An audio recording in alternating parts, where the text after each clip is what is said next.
رکاوٹوں کے بیچ وجود کی یہاں دیوار کھڑی ہے، چلنا چاہتے ہیں مگر اندر سستی بری پڑی ہے۔ بیٹھ جاتے ہیں جب خیال یہ گزرتا ہے کہ ہمارے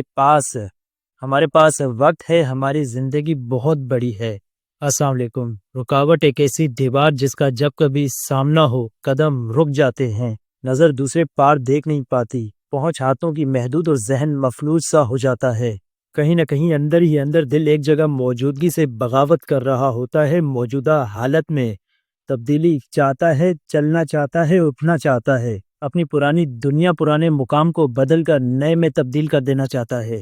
مگر کس قدر مضبوط ہوتی ہے وہ دیوار رکاوٹ کی جو ہلائے نہیں ہلتی۔ نتیجہ کیا نکلتا ہے اس صورت کے جب سامنا دیوار سے ہو اور نظر دوسرے پار نہ دیکھ سکے، پہنچ ہاتھوں کی بالکل نہ رہے اور ذہن جواب دے جائے۔ ہاں، اس بے صبری حالت میں تکلیف ہوتی ہے، جو پہنچائی جاتی ہے خود کو نقصان ہوتا ہے، جو پہنچایا جاتا ہے اپنے آپ کو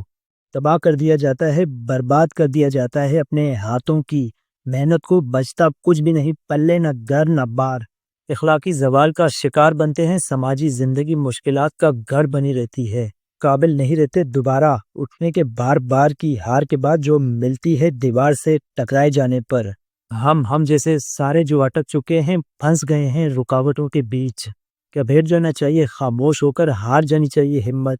ویسے کوئی ہاتھ تھامنے والا نہیں ہوتا مشکل حالات میں، لیکن مسئلہ یہ ہے کہ آسانیاں بھی یوں ہی پیدا نہیں ہو جایا کرتی، کم از کم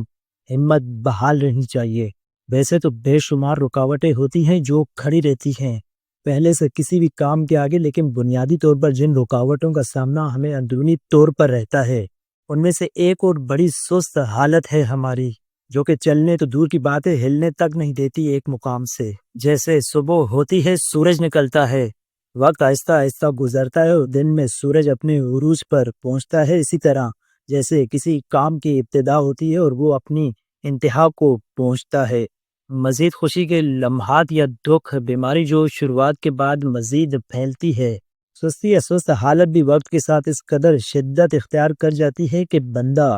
جو کوئی بھی ہو اس حالت سے گزرتا ہے، وہ اس درمیان میں بولنا چاہے تو ٹھیک سے بول نہیں پاتا، بیٹھنا چاہے تو خود کو سنبھال نہیں پاتا، سوچ رہا ہوتا ہے لیکن اس طرح سے کہ جیسے آنکھیں دھند میں دور کھڑے شخص کی تصویر بناتی ہیں۔ خیالات کا جمع شدہ ایک ذخیرہ ہے، اگر عملی طور پر کچھ نہیں کر پا رہے، سستی ہے، منٹ گھنٹے میں اور گھنٹے دنوں میں تبدیل ہوتے جا رہے ہیں، لیکن جو کرنا چاہتے ہیں اسے نظر انداز کیا جا رہا ہے، تو یہ سستی ہے۔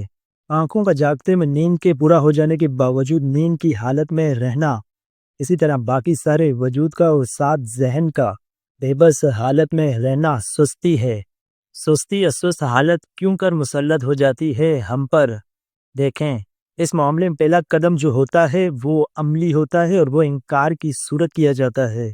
شروع میں جیسے کچھ کرنا چاہا یا کچھ کرنے کو ملا اور اس میں ہم نے انکار کو شامل کر دیا، تو یہ پہلا قدم ہوتا ہے، اور اس کے بعد جب ہم تسلسل سے انکار پر انکار کیے جاتے ہیں تو یہ ہماری عادت میں شامل ہو جاتا ہے، اور جو عادت ہوتی ہے وہ پھر ہر معاملے میں ساتھ رہتی ہے۔ ہم گزرتے گزرتے اس انتہا کو پہنچ جاتے ہیں جہاں ہمارے انکار کی ضرورت نہیں رہتی، بلکہ ہماری حالت اس قابل نہیں رہتی کہ ہم انکار بھی کر سکیں۔ تو اس حالت میں خود کو جانے سے یوں بچائیں کہ اپنے پورے وجود کو متحرک رکھیں، ذہن اگر مفلوج ہونے لگے تو خیالات کو ایک سمت کی طرف کریں، باتیں جو چل رہی ہوتی ہیں ذہن میں انہیں ملاوٹ سے پاک کریں، یعنی پہلے ایک معاملے کو سلجھائیں پھر دوسرے کی طرف بڑھیں۔ جب سستی حاوی ہونے لگے تو پیروں کو حرکت دیں، ایک جگہ سارا وقت موجود نہ رہیں، متحرک رکھ کر خود کو سست حالت میں جانے سے بچائیں کہ آج کے ہوتے ہوئے کل میں نہ جھانک کے